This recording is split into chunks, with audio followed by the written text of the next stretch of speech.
जय हिंद दोस्तों, top flight विषय में आप सभी का स्वागत है। अभिनंदन है। मैं आशा करता हूं आपकी बोर्ड के एग्जाम की तैयारी बेहतरीन चल रही होगी। उसी को और बेहतर बनाने के लिए आज हम लेकर आ गए हैं क्लास 12 हिस्ट्री का मॉडल पेपर। ये पेपर नंबर 1 होने वाला है, अर्थात मॉडल पेपर। ये ओरिजिनल पेपर नहीं है, ये मॉडल पेपर है। कि आपको पेपर आएगा किस तरह वो मैं आपको बताऊंगा और हल सहित बताने वाला हूँ पूरा पेपर को।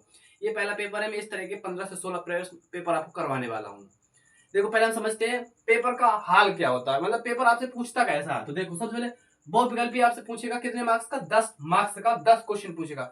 एक क्वेश्चन 1 मार्क्स, अर्थात 10 क्वेश्चन 10 मार्क्स का पूछेगा। ठीक है, बहुविकल्पी प्रश्न। इसके बाद पूछता है अतिलघुत्तरीय प्रश्न। अतिलघुत्तरीय प्रश्न आपसे पूछेगा 5। कितने पूछेगा? अतिलघुत्तरीय प्रश्न आपसे पूछेगा 5। पर प्रश्न होता है आपका 2 मार्क्स का। टोटल ये 10 नंबर का आपसे पूछता है। कितने नंबर का पूछता है? 10 नंबर का पूछता है। इसके बाद हम समझेंगे लघुत्तरीय प्रश्न। लघुत्तरीय प्रश्न आपसे पूछता है 6। कितने? 6। पर प्रश्न होता है 5 नंबर का, अर्थात 30 नंबर का आपका पूछता है लघुत्तरीय प्रश्न। इसके बाद समझते हैं दीर्घोत्तरीय प्रश्न। दीर्घोत्तरीय प्रश्न आपके बोर्ड एग्जाम में आएंगे 6, पर आपको करने होंगे 3। अथवे में दिया रहेगा। कैसे दिया रहेगा? अथवे में दिया रहेगा, जिनमें से आपको 3 करने होंगे। कितने? 3। एक प्रश्न आपका 10 मार्क्स का होगा। कितने होगा? 10 अंक का होगा, अर्थात 30 मार्क्स का आपका पूछेगा दीर्घोत्तरीय प्रश्न। इसके बाद आता है आपका क्वेश्चन आएगा ऐतिहासिक घटना संबंधित। कैसा? ऐतिहासिक घटना संबंधित 10 क्वेश्चन आपसे पूछेगा। 10 तिथियां देगा, कुछ ईसा पूर्व के देगा, कुछ ईसवी के देगा, जिनमें से एक क्वेश्चन मतलब एक सन का 1 नंबर देगा, अर्थात ये 10 नंबर का आपसे पूछेगा। और फिर लास्ट में देता है आपका मानचित्र। क्या? मानचित्र। मानचित्र आता है 5 मार्क्स का। कितने? 5 मार्क्स का आता है। ठीक है, और एक एक पूछेगा और मतलब आधा आधा नंबर देगा, जिनमें से 5 क्वेश्चन आएंगे, जिनमें से आपको 5 नंबर, अर्थात ये पूरा पेपर मिला के 100 नंबर का आपका बोर्ड एग्जाम, 100 नंबर का आपका हिस्ट्री का पेपर आएगा। कितना? 100 नंबर का आएगा।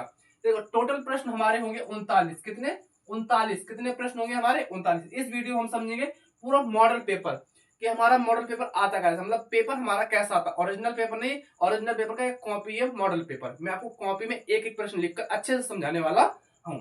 तो आइए हम प्रश्नों को समझते हैं। हम सबसे पहले समझेंगे बहुविकल्पी प्रश्न, फिर अतिलघुत्तरीय, फिर लघुत्तरीय, फिर दीर्घोत्तरीय, फिर मानचित्र, फिर ऐतिहासिक घटनाएं। और जो प्रश्न मैं आपसे पूछूं तो उनका आंसर आप कमेंट में जरूर देना, क्योंकि ये वीडियो रात के मैं 11 बजे शूट कर रहा हूँ। ठीक है, आपकी मेहनत के लिए। और ये वीडियो कल आ जाएगी 3 PM पर। ठीक है, अब हम प्रश्नों को समझते हैं। जैसा कि मित्रों आपको मैंने पहले बता दिया कि 10 हमारे MCQ आएंगे। कितने? 10 बहुविकल्पी प्रश्न आएंगे। एक प्रश्न 1 मार्क्स का होगा, अर्थात हमारे 10 मार्क्स के बहुविकल्पी प्रश्न पूछेंगे, जिनमें से हमारा पहला प्रश्न है कि हड़प्पा सभ्यता की लिपि में कितने अक्षर है? हड़प्पा सभ्यता की लिपि में कितने अक्षर है?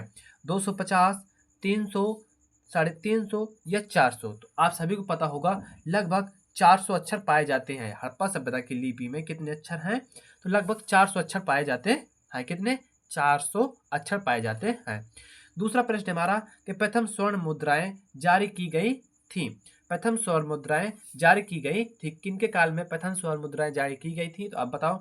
मौर्यों द्वारा, कुषाणों द्वारा, गुप्त द्वारा या सातवाहन द्वारा? तो बताओ कि प्रथम स्वर्ण मुद्राएं जारी की गई थी। तो आप सभी को पता होगा कुषाणों द्वारा प्रथम स्वर्ण मुद्राएं जारी की गई थी। तीसरा प्रश्न है हमारा कि प्रारंभिक समय में मंदिर एक चौकोर आकार के कमरे में बना होता था, जिसे कहते थे। ये सारे प्रश्न बोर्ड एग्जाम में पूछे गए हैं और ये इंपॉर्टेंट है। 2026 के बोर्ड एग्जाम में 100% यहाँ से प्रश्न पूछेगा। तो बताओ, प्रारंभिक समय में मंदिर एक चौकोर आकार के कमरे में बना होता था, जिसे कहते थे। शिखर, गुम्मद, तौर द्वार या गर्भगृह? तो आप सभी को पता होगा जो प्रारंभिक समय के मंदिर एवं चौकोर आकार के कमरे होते थे, उन्हें गर्भगृह कहा जाता था। क्या कहा जाता था? गर्भगृह कहा जाता था।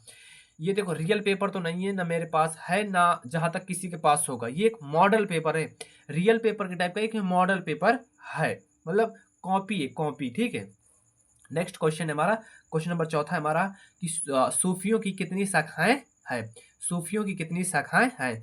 4, 8, 10 या 7? तो आप सभी को पता होगा सूफियों की 4 शाखाएं हैं। कितनी शाखाएं? 4 शाखाएं हैं। किनकी? सूफियों की कितनी शाखाएं हैं? तो 4 शाखाएं हैं। क्वेश्चन नंबर 5वां है हमारा कि डोमिंगो पेस नामक यात्री ने विजयनगर की सुंदरता की तुलना किस यूरोपीय नगर से की थी? लंदन, फारस, रोम या पेरिस? देखो, डोमिंगो पेरिस नामक एक यात्री था। उसने विजयनगर की सुंदरता की तुलना किस यूरोपीय नगर से की थी? रोम से की थी, पेरिस से की थी, लंदन से की थी या फारस से की थी? आप सभी को पता होगा रोम से की थी। किससे की थी? रोम से। डोमिंगो पेस नामक यात्री ने विजयनगर साम्राज्य की सुंदरता की तुलना यूरोपीय नगर से की थी, वो रोम से की थी। किससे की थी? रोम से की थी। क्वेश्चन नंबर 6 है हमारा कि किस बादशाह ने पुनः जागीरदारी व्यवस्था को लागू किया था? किस बादशाह ने पुनः जागीरदारी व्यवस्था को लागू किया था? हुमायूं, बाबर, अकबर या जहांगीर? तो आप सभी को पता होगा हुमायूं ने। किसने? हुमायूं ने पुनः जागीरदारी व्यवस्था को लागू किया था। क्वेश्चन नंबर 7 है हमारा कि बंगाल में स्थायी बंदोबस्त लागू किया गया था। कब लागू किया गया था? 1765 में, 1793, 1773 या 1818 में? बताओ। स्थायी बंगाल में स्थायी बंदोबस्त लागू किया गया था। और ये प्रश्न आपके बोर्ड एग्जाम में 100% आने के चांस है, तो इस प्रश्न को आप अलग से लिख के रख लेना कि बंगाल में स्थायी बंदोबस्त लागू किया गया था। ये बंगाल न देकर खाली इतना पूछता स्थायी बंदोबस्त कब लागू किया गया था, तो आप सभी को पता होना चाहिए 1993 में लागू किया गया था। कब लागू किया गया था? 1993 में स्थायी बंदोबस्त, ये बंगाल में स्थायी बंदोबस्त लागू किया गया था। अब हम समझते हैं आगे। क्वेश्चन नंबर 8 है हमारा कि भारत का प्रथम स्वतंत्रता संग्राम नामक पुस्तक के लेखक कौन थे? बताओ। बाल गंगाधर तिलक थे कि महात्मा गांधी थे कि सुभाष चंद्र बोस थे कि वी.डी. सावरकर थे? तो बताओ, भारत का प्रथम स्वतंत्रता संग्राम नामक पुस्तक के लेखक कौन थे? तो आप सभी को पता होगा वी.डी. सावरकर। कौन? वी.डी. सावरकर थे। ठीक है, ये थे हमारे भारत का प्रथम स्वतंत्रता संग्राम पुस्तक के लेखक थे। नेक्स्ट क्वेश्चन हमारा कि हिंद स्वराज पुस्तक के निम्नलिखित में से किसने लिखी थी? हिंद स्वराज पुस्तक निम्न में से किसने लिखी थी? सरदार पटेल, आचार्य कृपलानी, महात्मा गांधी या वीर सावरकर? बताओ, हिंद स्वराज पुस्तक के लेखक कौन थे? तो आप सभी को पता होगा महात्मा गांधी ने हिंद स्वराज की पुस्तक लिखी थी। नेक्स्ट क्वेश्चन है, क्वेश्चन नंबर 10 है हमारा कि संविधान सभा में देशी रियासतों के कितने प्रतिनिधित्व थे? बताओ, संविधान सभा में देशी रियासतों के कितने प्रतिनिधित्व थे? 80, 93, 60, 65? तो आप सभी को पता होगा कितने थे? 93। ये थे हमारे 10 महत्वपूर्ण MCQ बहुविकल्पी। अब बताओ आपके 10 में से कितना स्कोर है? कमेंट में बताना कि आपके 10 में से कितने सही है। अब हम समझना है अति लघुत्तरीय प्रश्न। अब आप सभी को पता होगा अति लघुत्तरीय प्रश्न आपके बोर्ड एग्जाम में पूछे जाएंगे कितने? 5, अर्थात एक प्रश्न 2 नंबर का होगा, अर्थात 10 नंबर के आपके प्रश्न पूछे जाने हैं। चलो हम पहला प्रश्न समझते हैं और ये खंड खा के खा में पूछा जाएगा। ठीक है, तो पहला प्रश्न हमारा कि कालीबंगा में किस तरह की आकृतियां प्राप्त हुई थी? कालीबंगा में किस प्रकार की आकृतियां प्राप्त हुई थी? और मेरा क्वेश्चन है आपसे कि कालीबंगा का शाब्दिक अर्थ क्या होता है? कालीबंगा का शाब्दिक अर्थ क्या होता है? ये मेरा आप कमेंट में आंसर देना कि कालीबंगा का शाब्दिक अर्थ क्या होता है। मैं पढ़ा चुका हूँ पिछली वीडियो में। ठीक है, बताओ कि कालीबंगा में किस तरह की आकृतियां प्राप्त हुई थी? तो आप सभी पता होगा उत्तर में लिखना है कि कालीबंगा में ईंटों से निर्मित चबूतरा तथा अनेक घरों में अपने अपने कुएं के साक्ष्य मिले थे। यहाँ का नगर दुर्ग समांतर चतुर्भुजाकार था। कैसा था? दुर्ग समांतर चतुर्भुजाकार था। कालीबंगा में ईंटों से निर्मित चबूतरे तथा अनेक घरों में अपने अपने कुएं के साक्ष्य मिले थे। यहाँ का नगर दुर्ग समांतर चतुर्भुजाकार था। ठीक, कैसा था? दुर्ग समांतर चतुर्भुजाकार था। नेक्स्ट क्वेश्चन हमारा, क्वेश्चन नंबर 2 है हमारा कि किस शासक ने मैक्सनीज को दूध बनाकर भारत भेजा था? किस शासक ने मैक्सनीज को दूध बनाकर भारत भेजा था? अब बताओ मैक्सनीज की पुस्तक कौन सी है? क्या पुस्तक कौन सी? इन्होंने कौन सा ग्रंथ लिखा था या पुस्तक लिखी थी? तो बताओ, एक कमेंट में इसका आंसर देना। ठीक है, तो यूनान के राजा सेल्यूकस ने मैक्सनीज को दूध बनाकर चंद्रगुप्त मौर्य के दरबार में भेजा था। यूनान के राजा सेल्यूकस ने मैक्सनीज को दूध बनाकर चंद्रगुप्त मौर्य के दरबार में भेजा था। अब ये सेल्यूकस कौन है? तो सिकंदर का सेनापति था। कौन था? सिकंदर अलेक्जेंडर सिकंदर का सेनापति था। ये था हमारा दूसरा क्वेश्चन। अब हम समझेंगे तीसरा क्वेश्चन। क्वेश्चन नंबर 3 है हमारा कि थेरी स्त्रियां किन्हें कहा जाता था? ये आपके बोर्ड एग्जाम में मोस्ट इंपोर्टेंट क्वेश्चन बनकर आएगा कि आपके सेट में पूछा भी जा सकता है, क्योंकि बहुत ज़्यादा महत्वपूर्ण क्वेश्चन है कि थेरी स्त्रियां किन्हें कहा जाता था। तो वे स्त्रियां जो बौद्ध संघ में प्रवेश कर भिक्षुणी और धम्म की उपदेशिकाएं बनी उन्हें थेरी कहा जाता था। जो स्त्रियां बौद्ध धर्म को अपनाया और बौद्ध धर्म में प्रवेश किया, भिक्षुणी बनी और धम्म को अपनाया और उसमें उपदेश दिया, उन्हीं को थेरी कहा जाता था। क्वेश्चन नंबर हमारा चौथा है कि भारत का अंतिम वायसराय कौन था। ये भी आपकी बोर्ड एग्जाम में बहुत ज्यादा महत्वपूर्ण क्वेश्चन है कि भारत का अंतिम वायसराय कौन था। तो भारत का अंतिम वायसराय लॉर्ड लुईस माउंटबेटन था। कौन था? भारत का अंतिम वायसराय लॉर्ड लुईस माउंटबेटन था। इन्होंने 15 अगस्त 1947 तक भारत के वायसराय के रूप में कार्य किया और 1948 में स्वतंत्र भारत के पहले गवर्नर जनरल बने थे। आशा करता हूं आपको ये प्रश्न अच्छे समझ में आ गया, क्योंकि ये बोर्ड एग्जाम की दृष्टि से मोस्ट वीआईएमपी क्वेश्चन बनता है, इसको याद कर लेना। नेक्स्ट क्वेश्चन है, उससे भी ज्यादा मोस्ट इंपॉर्टेंट क्वेश्चन बनता है आपका ये वाला कि लॉर्ड डलहौजी ने अवध का विलय किस आधार पर किया था। लॉर्ड डलहौजी ने अवध का विलय किस प्रकार किया था। तो लॉर्ड डलहौजी ने अवध का ब्रिटिश साम्राज्य में विलय कुशासन का आरोप लगाकर किया था। कैसे किया था? कुशासन का आरोप लगाकर ब्रिटिश साम्राज्य में विलय का कुशासन का आरोप लगाकर किया था। क्वेश्चन आपसे नॉर्मल बनेगा कि लॉर्ड डलहौजी ने अवध का विलय किस आधार पर किया था। तो आपको लिखना है कि लॉर्ड डलहौजी ने अवध का ब्रिटिश साम्राज्य में विलय कुशासन का उपयोग लगाकर किया था या आरोप लगाकर किया था। देखो ये थे हमारे 5 अति लघु उत्तरीय प्रश्न। पर प्रश्न 2 नंबर का, ये 10 नंबर का पूछा जाता है। आपको ज्यादा नहीं 60 से 70 यदि आप अति लघु उत्तरीय प्रश्न पढ़ लेते हो तो आपके 100% है कि 10 में से 10 नंबर कोई नहीं काट सकता आपकी हिस्ट्री में। तो आप देखो ये मेरा पहला मॉडल पेपर था।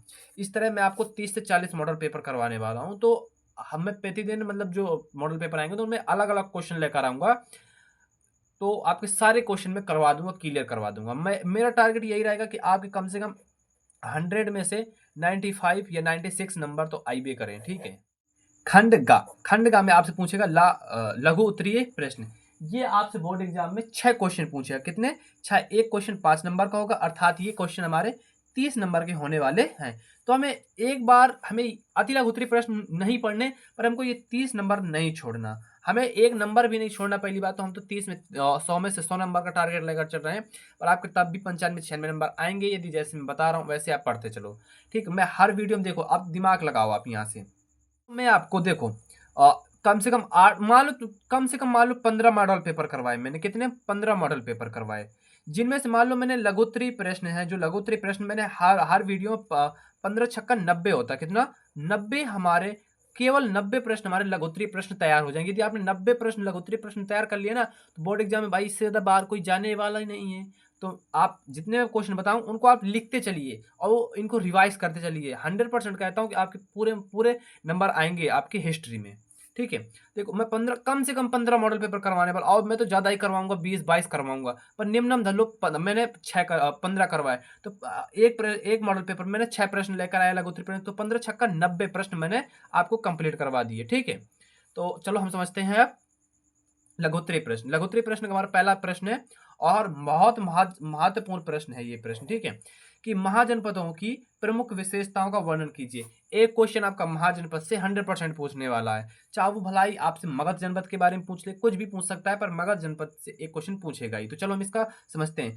तो इसमें कई पॉइंट में हमें से समझना है इस प्रश्न को। तो महाजनपदों की संख्या 16 थी। कितनी थी? 16 थी, जिनमें लगभग 12, पहले मेरी पूरी बात सुनना, 12 राजतंत्रीय और 4 गणतंत्रीय थे। ये कहीं कहीं मिलता है, और कहीं कहीं मिलता है कि 14 राजतंत्रीय थे और 2 गणतंत्रीय थे, ठीक है। तो मतलब इनमें कंफ्यूजन रहता है, कभी 12 लिखा रहता है तो कहीं 14 लिखा रहता है, कहीं 4 लिखा रहता है, कहीं 2 लिखा रहता है। तो आप दोनों लिख सकते हैं आप, बट ये वाला ज्यादा सही रहता है, 14 से 2 वाला, ठीक है। कि महाजनपदों की संख्या कितनी थी? 16 थी, जिनमें से लगभग 14 राजतंत्रीय और 2 गणतंत्रीय थे। या फिर आप इस तरह लिख सकते हैं कि जिनमें से लगभग 12 राजतंत्रीय और 4 गणतंत्रीय थे। और देखो दूसरा पॉइंट समझो कि अधिकांश महाजनपद पर एक राजा का शासन हुआ करता था। देखो महाजनपद है तो उनमें एक शासन, राजा का तो शासन होता ही है, तो एक राजा रहा करता था। और इसमें देखो एक चीज चला करती थी, गढ़ एवं संघ। क्या? गढ़ एवं संघ के नाम से प्रसिद्ध राज्यों में कई लोगों का समूह शासन करता था। इस प्रकार समूह का प्रत्येक व्यक्ति एक राजा कहलाता था। क्या कहलाता था? राजा कहलाता था। एक बार और समझो कि महाजनपदों की प्रमुख विशेषताओं का वर्णन कीजिए, जिनमें से पहला पॉइंट है कि महाजनपदों की संख्या 16 थी, जिनमें से लगभग 12 या 14 राजतंत्रीय और 4 या 2 गणतंत्रीय राज्य थे। अधिकांश महाजनपद पर राजा का शासन हुआ करता था। गढ़ एवं संघ के नाम नाम प्रसिद्ध राज्यों में कई लोगों का समूह शासन करता था। इस प्रकार समूह का प्रत्येक व्यक्ति राजा कहलाता था। और एक इसी में आप आगे लिख सकते हैं हम कि भगवान महावीर स्वामी और भगवान महाबुद्ध इन्हीं गढ़ों से संबंध रखते थे। अब हमें समझना है इनके आगे के पॉइंट। चौथा पॉइंट समझो कि गढ़ राज्यों में भूमि के साथ ही अनेक आर्थिक स्रोतों पर गढ़ के राजा का सामूहिक नियंत्रण होता था। कैसा था? सामूहिक नियंत्रण हुआ करता था। और पांचवा पॉइंट समझो कि प्रत्येक महाजनपद की एक राजधानी हुआ करती थी। देखो, अब कोई राज्य होगा तो उसकी राजधानी 100% होगी। और ये जो था, जो दुर्ग से घिरा रहा करता था, दुर्ग मतलब किले से घिरा रहा करता था, राजधानी घिरा रहती थी। और इसके नेक्स्ट पॉइंट समझो कि शासकों का कार्य किसानों, व्यापारियों तथा शिल्पकारों से कर मतलब टैक्स एवं भेंट वसूल करना था। कर का मतलब होता है टैक्स वसूल करना।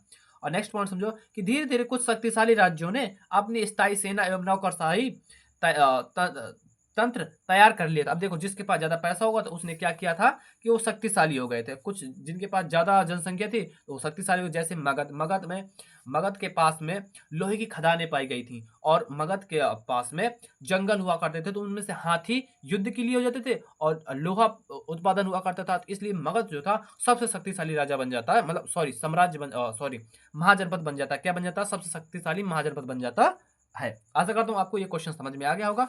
अब हमें समझना है दूसरा प्रश्न। दूसरा प्रश्न है कि हमारा वैदिक काल की जानकारी के स्रोतों पर प्रकाश डालिए। हमें वैदिक काल की प्रमुख जानकारियों पर प्रकाश डालना है कि वैदिक काल की जानकारियों के स्रोत कौन कौन से, हमें कहां कहां से मिलते हैं। तो वैदिक सभ्यता में सबसे पहले याद रखो वैदिक का मतलब वेद। क्या? वैदिक का मतलब वेद। वैदिक सभ्यता में वेद लिखे गए थे, इस वजह से इसका नाम वैदिक सभ्यता पड़ गया था। पर हम इसको विस्तृत में समझते हैं। देखो समझो कि वैदिक काल में क्या हुआ था कि एक बार वैदिक काल, देखो सिंधु घाटी सभ्यता के बाद वैदिक काल आता है। क्या? सिंधु घाटी सभ्यता खत्म होने के बाद वैदिक काल आता है। वैदिक काल में ही हमारे ग्रंथ लिखे गए थे और वेद लिखे गए थे। ठीक है, समझो कि वैदिक काल की जानकारी के प्रमुख स्रोत चारों वेद। क्या? 4 वेद। अब देखो, वैदिक सभ्यता 2 भागों में टूट जाती है। कितने भागों में टूट जाती है? 2 भागों में। पहला भाग होता है ऋग्वैदिक काल। क्या होता है? ऋग्वैदिक काल। ऋग्वैदिक काल में ही ऋग्वेद की रचना हुई थी। कौन सी वेद की? ऋग्वेद की रचना हुई थी। और दूसरा पार्ट हो जाता है हमारा उत्तर वैदिक काल। कौन सा? उत्तर वैदिक काल, जिनमें देखो उत्तर वैदिक काल में बाकी तीनों वेदों की रचना हुई थी और ऋग्वैदिक काल में ऋग्वेद की रचना हुई थी। और उत्तर वैदिक काल में बाकी तीनों वेदों की रचना हुई थी। इस वजह से मतलब कि ये चारों वेद हमारे वैदिक काल में लिखे गए थे। कब लिखे गए थे? वैदिक काल में लिखे गए थे। और देखो, ब्राह्मण ग्रंथ भी लिखे गए थे, उपनिषद। अब देखो, आपने एक उपनिषद पढ़ा होगा, मुंडको उपनिषद, जिसमें से हमारा सत्यमेव जयते लिया गया है। तो उपनिषद भी लिखे गए थे और अर्धरक शामिल है। वैदिक काल वैदिक सिद्धांतों के संग्रहित और संहिताकार की शुरुआत का प्रतीक है। वैदिक संस्कृति के अंत में सूत्रों की रचना हुई थी। वैदिक काल की जो अंत हुआ था तब सूत्रों की रचना हुई थी। वैदिक युग 1500 ईसा पूर्व से 600 ईसा पूर्व में सिंधु घाटी सभ्यता के पतन के बाद प्राचीन भारत की में प्रकट होने वाली अगली प्रमुख सभ्यता थी। इसी काल में वेदों की रचना हुई थी और इसी के आधार पर, इस युग के आधार पर इसका नाम मिल गया था। क्या नाम मिल गया था? देखो, इस वैदिक काल में वेदों की रचना हुई थी। इसका नाम क्लियर नहीं था पहले कि क्या नाम होगा, बट क्या इसी काल में वैदिकों की रचना हुई थी सिंधु घाटी सभ्यता के बाद। देखो, सिंधु घाटी सभ्यता 1500 ईसा पूर्व से 600 ईसा पूर्व रही। इसके बाद पतन हो गया। सिंधु घाटी सभ्यता का पतन होने के बाद वैदिक सभ्यता अस्तित्व में थी, क्योंकि उस समय हमारे वेद लिखे गए थे और वेदों के कारण ही हमें वैदिक सभ्यता प्राप्त होती है। वैदिक सभ्यता के नाम, वेदों के ही आधार पर वैदिक सभ्यता नामकरण मिलता है इसका। ठीक है, आशा करता हूं आपको ये प्रश्न अच्छे से समझ में आ गया होगा। अब हमें समझना है तीसरा प्रश्न। क्वेश्चन नंबर तीसरा है हमारा, और ये भी बहुत ज्यादा इंपॉर्टेंट क्वेश्चन बनता है आपके बोर्ड एग्जाम में। यदि आपके पास पिछले बोर्ड एग्जाम के पेपर रखे हो तो ये वाला प्रश्न आपको 100% मिल सकता है कि गांधी इरविन समझौता पर संक्षिप्त टिप्पणी लिखी जाता है। तो गांधी इरविन समझौता को संक्षिप्त में समझना है कि लंदन में आयोजित द्वितीय गोलमेज सम्मेलन का पूर्व महात्मा गांधी और तत्कालीन वायसराय लॉर्ड इरविन के बीच एक राजनीतिक समझौता हुआ, जिसे गांधी इरविन समझौता कहते हैं। इसी को दिल्ली पैक्ट भी कहते हैं। क्या कहते हैं? इसी को दिल्ली पैक्ट कहते हैं। लंदन में आयोजित द्वितीय गोलमेज सम्मेलन के पूर्व महात्मा गांधी और तत्कालीन वायसराय लॉर्ड इरविन के बीच एक राजनीतिक समझौता हुआ था। इसी को गांधी इरविन समझौता कहते हैं। इसे दिल्ली पैक्ट भी कहा जाता है। ब्रिटिश सरकार प्रथम गोलमेज सम्मेलन में समझ गई थी। क्या? ब्रिटिश सरकार प्रथम गोलमेज सम्मेलन में समझ गई थी कि बिना कांग्रेस के सहयोग के कोई फैसला संभव नहीं है। ब्रिटिश सरकार प्रथम गोलमेज सम्मेलन में समझ गई थी कि बिना कांग्रेस के सहयोग के कोई फैसला संभव नहीं है। वायसराय लॉर्ड इरविन एवं महात्मा गांधी के बीच 5 मार्च 1931 को गांधी इरविन समझौता संपन्न हुआ था। कब हुआ था? कब हुआ था कि वायसराय लॉर्ड इरविन एवं महात्मा गांधी के बीच 5 मार्च 1931 को गांधी इरविन समझौता संपन्न हुआ था। इस समझौते में लॉर्ड इरविन ने स्वीकार किया था, देखो लॉर्ड इरविन ने क्या स्वीकार किया था वो समझना है कि हिंसा के आरोपियों को छोड़कर बाकी सभी राजनीतिक बंदियों को रिहा करना होगा। क्या होगा? रिहा करना कर दिया जाए। हिंसा जो कर रहे थे उनको छोड़कर बाकी सभी को रिहा कर दिया जाए। ठीक है। दूसरा पॉइंट समझो कि भारतीयों को समुद्र किनारे नमक बनाने का अधिकार दिया जाए। भारतीयों को समुद्र किनारे नमक बनाने का अधिकार दिया जाए। तीसरा पॉइंट समझो कि भारतीय लोग शराब एवं विदेशी कपड़ों की दुकानों के सामने धरना दे सकते हैं। और चौथा समझो कि आंदोलन के दौरान त्याग पत्र देने वालों को उनके पद पर पुनः लिया जाएगा। क्या? पुनः लिया जाएगा। और पांचवा था कि आंदोलन के दौरान जब्त संपत्ति वापस की जाएगी। क्या? जब्त संपत्ति वापस की जाएगी। आंदोलन के दौरान त्यागपत्र देने वालों को पद पर पुनः लिया जाएगा।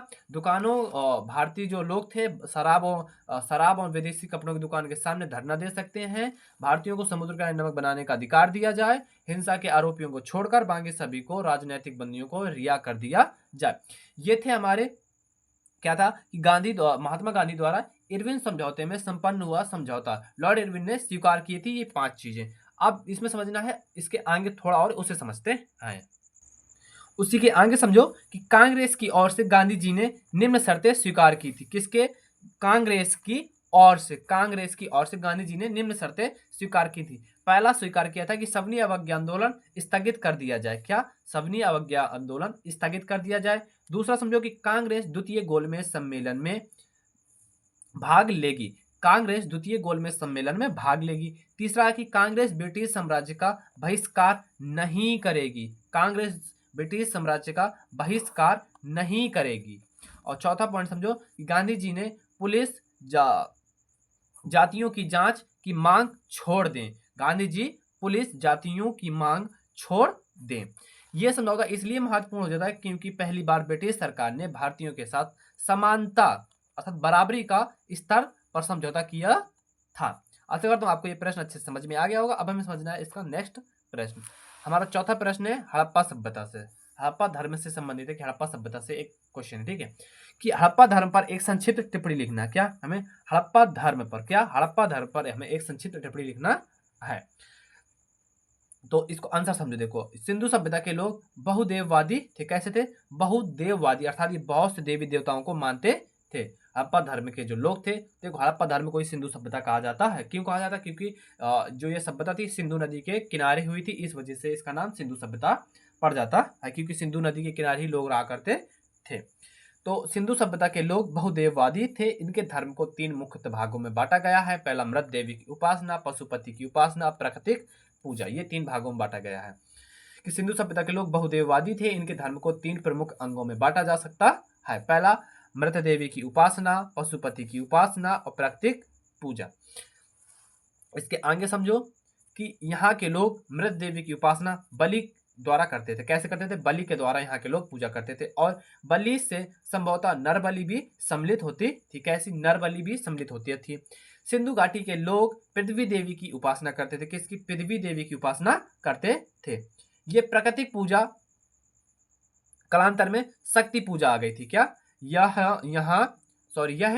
प्राकृतिक पूजा। कैसे प्राकृतिक पूजा? कालांतर कुछ समय बाद ये शक्ति पूजा में परिवर्तित हो गई थी। और इसके अलावा यहाँ के लोग लिंग योनि की पूजा करते थे, पशु पूजा करते थे। पशु पूजन में कुबर वाला सांड या बैल को ही सांड कहते हैं, सांड को ही बैल कहते हैं, ये बात ध्यान रखना, कुबर वाले सांड। और एक क्वेश्चन आपसे पूछता हूँ कि सिंधु घाटी सभ्यता के जो सिक्के पाए गए थे, क्या सिक्के मोहरों पर जो मुद्रा थी वहां पर सब ज्यादा चित्र किसके मिलते हैं? कुबर वाले सांड के या बैल के मिलते हैं। और पूछ ले आपसे कि हड़प्पा सभ्यता का पवित्र जानवर कौन सा था? तो यही सांड था। क्या था? सांड या बैल था, ठीक है। और नाग पूजा करते थे, सूर्य पूजा करते थे, ऋषभ देव जी की पूजा करते थे। ऋषभ देव जी कौन थे? अब आप सभी को पता होगा, जो जैन धर्म के पहले प्रवर्तक कौन थे? तीर्थकार थे। पहले कौन थे? तीर्थकार थे। पहले तीर्थकार हमारे ऋषभ भगवान देव थे। कौन से? ऋषभ देव जी थे। ऋषभ देव जी की पूजा करते थे। और 24वें तीर्थकार आप सभी को पता होगा कौन थे?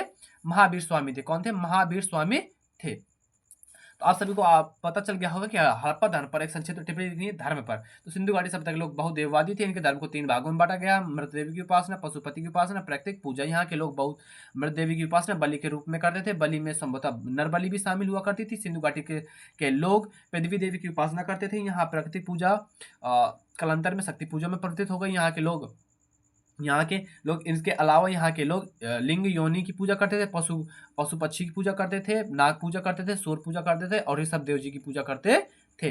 ये था हमारा इसका सिंपल सा आंसर। आशा करता हूँ आपको ये 2-3 बार पढ़ोगे आप तो आपको ये रट जाएगा। बहुत सिंपल है और ये क्वेश्चन पूछा जाता है आपके बोर्ड एग्जाम में। अब हम समझते हैं इसके आगे।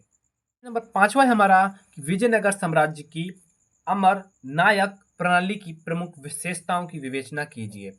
नगर साम्राज्य से संबंधित एक क्वेश्चन आपके बोर्ड एग्जाम में देखने को मिल सकता है, तो ये विजयनगर का टॉपिक क्लियर कर लेना। चलो मैं विजयनगर के बारे में कुछ बता दे रहा हूँ, ठीक है।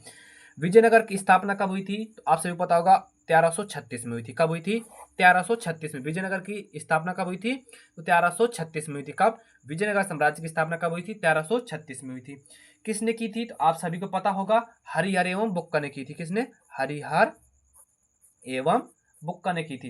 ये कौन थे? दोनों भाई भाई थे। कौन थे? दोनों भाई भाई थे। विजयनगर साम्राज्य की स्थापना कब हुई थी? तो 1336 ईस्वी में हुई थी। और किसने की थी? तो हरिहर एवं बुक्का ने की थी। अब हमें विजयनगर साम्राज्य से संबंधित अमर नायक प्रणाली की प्रमुख विशेषताओं का वर्णन करना है। चलो इसका आंसर समझते हैं कि अमर नायक प्रणाली विजयनगर साम्राज्य की एक प्रमुख राजनैतिक खोज थी। कैसी थी? राजनैतिक खोज थी। ऐसा प्रतीत होता है कि इस प्रणाली की कई तत्व दिल्ली सल्तनत की एकता प्रणाली से लिए गए हैं।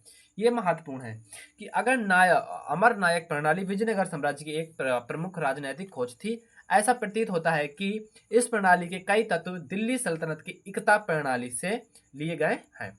अमर नायक सैनिक कमांडर थे। कौन थे? अमर नायक सैनिक कमांडर थे। कौन थे? सैनिक कमांडर थे जिन्हें राय द्वारा प्रशासन के लिए राज्य क्षेत्र दिए जाते थे। वे किसानों, शिल्पकारों तथा व्यापारियों में भू राजस्व तथा अन्य कर वसूल करते थे। वे राजस्व का कुछ भाग व्यक्तिगत उपयोगों तथा घोड़ों और हाथियों के निर्धारित दल के रखरखाव के लिए अपने पास रख लेते थे। ये दल विजयनगर शासकों को एक प्रभावी सैन्य शक्ति प्रदान करने में सहायक होते थे। इसकी मदद से उन्होंने पूरे दक्षिणी प्रायद्वीप को अपने नियंत्रण में किया था। राजस्व का कुछ भाग मंदिरों तथा सिंचाई के साधनों के रखरखाव के लिए खर्च किया जाता था। अमर नायक राजा को वर्ष में एक बार भेंट भेजा करते थे और अपने स्वामी भक्ति प्रकट करने के लिए राजकीय दरबार में उपहारों के साथ स्वयं उपस्थित हुआ करते थे। राजा कभी कभी उन्हें एक स्थान से दूसरे स्थान स्थानांतरित कर उन पर अपना नियंत्रण दर्शाता था। पर 17वीं शताब्दी में इनमें से कई नायकों ने अपने स्वतंत्र राज्य स्थापित कर लिए। इस कारण केंद्रीय राजकीय ढांचे का विघटन तेजी से होने लगा। ठीक है, देखो ये नॉर्मल सी चीज है, आपको याद कर लेना, 1-2 बार याद करना, आपको समझ में आ जाएगा। ठीक है, एक बार मैं आपको इसको और समझा दे रहा हूँ कि जो अमर नायक प्रणाली थी विजयनगर साम्राज्य की एक प्रमुख खोज थी। ऐसा प्रतीत होता है कि ये दिल्ली सल्तनत की एकता प्रणाली से लिए गए हैं। अमर नायक सैनिक कमांडर थे। कौन थे? ये सैनिक कमांडर हुआ करते थे जिन्हें राय द्वारा प्रशासन के लिए राज्य क्षेत्र दिए जाते थे।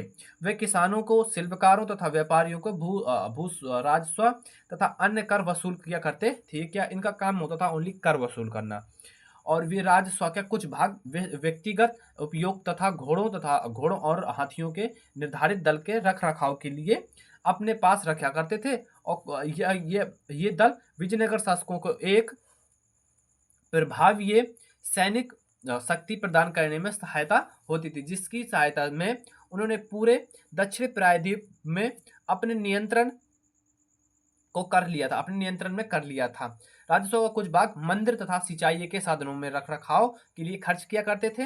अमरनायक राजा को वर्ष में एक बार भेंट भेजा करते थे और अपनी स्वामी भक्ति प्रकट किया करते थे। राजकीय दरबार में उपहारों के साथ स्वयं उपस्थित हुआ करते थे और राजा कभी कभी उन्हें एक स्थान से दूसरे स्थान तक स्थानांतरित कर कर उन पर एक नियंत्रण दर्शाता था। और 17 शताब्दी में क्या हुआ था, 17वीं शताब्दी में इनमें से कई नायकों ने, नायक कौन हुआ करते थे, सैनिक हुआ करते थे, सैनिक कमांडर हुआ करते, इन्होंने स्वयं का जो क्षेत्र इनको मिला था उन्होंने स्वतंत्र राष्ट्र स्थापित कर लिए थे। क्या स्वतंत्र राष्ट्र स्थापित कर लिए? इसी कारण से केंद्रीय राजकीय ढांचे का विघटन तेजी से होने लगा था। क्वेश्चन नंबर 6 है हमारा कि पानीपत के तृतीय युद्ध के प्रमुख कारणों का वर्णन संक्षिप्त में दीजिए। पानीपत के तृतीय युद्ध की प्रमुख कारणों का वर्णन दीजिए।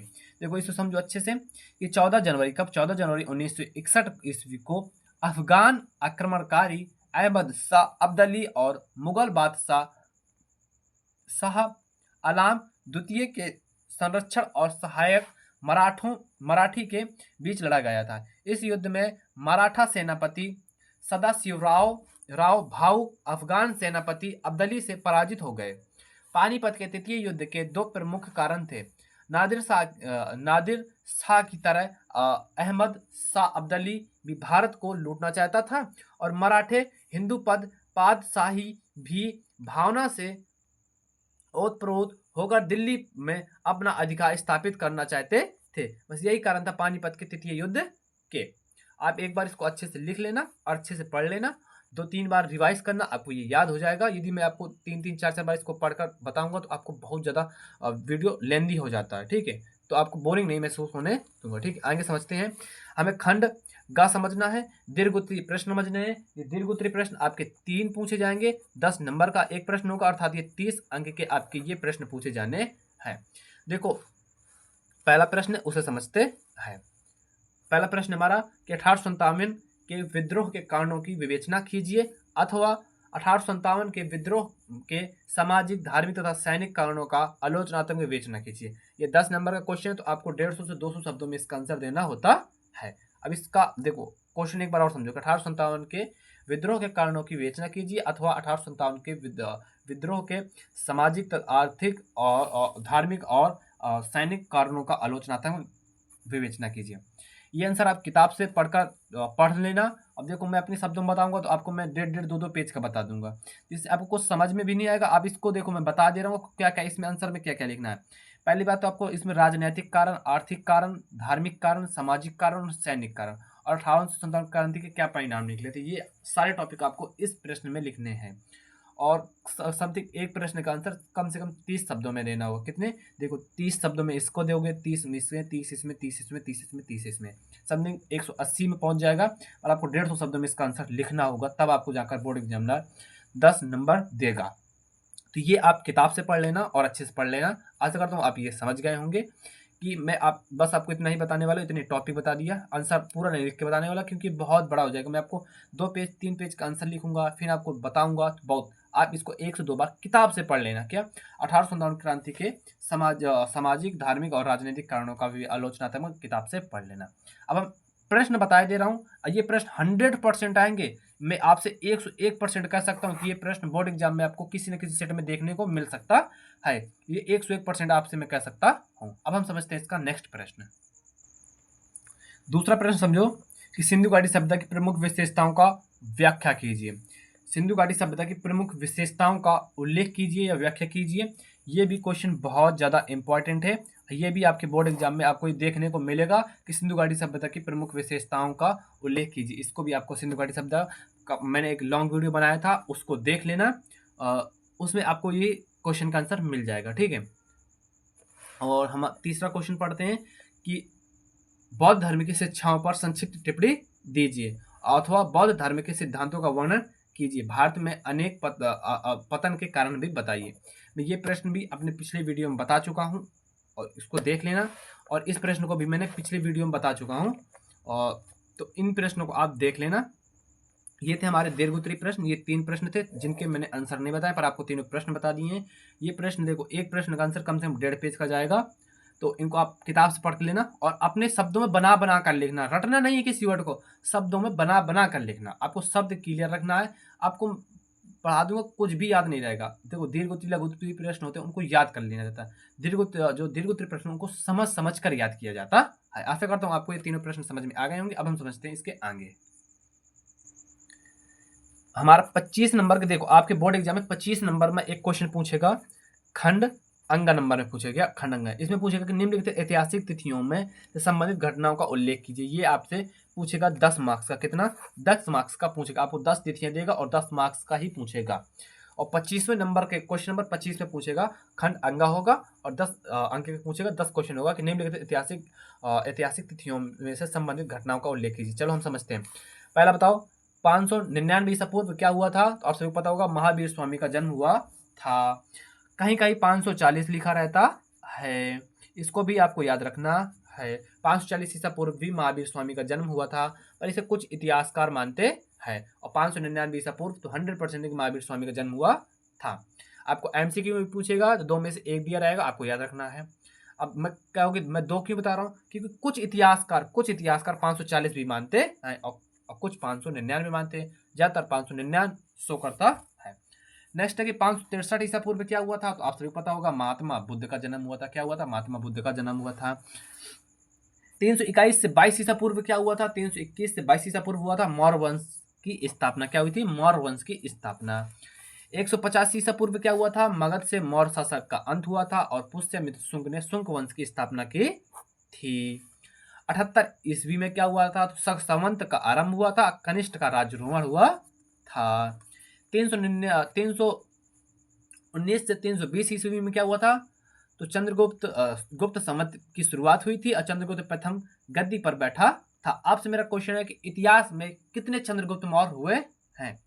इतिहास में कितने चंद्रगुप्त हुए हैं? कितना चंद्रगुप्त हुए हैं? मैं ये नहीं कह रहा कि चंद्रगुप्त मौर्य कितने हुए हैं कि चंद्रगुप्त कितने हुए हैं। देखो, मैं आपको ये क्लियर कर दे रहा हूं कुछ चीजें।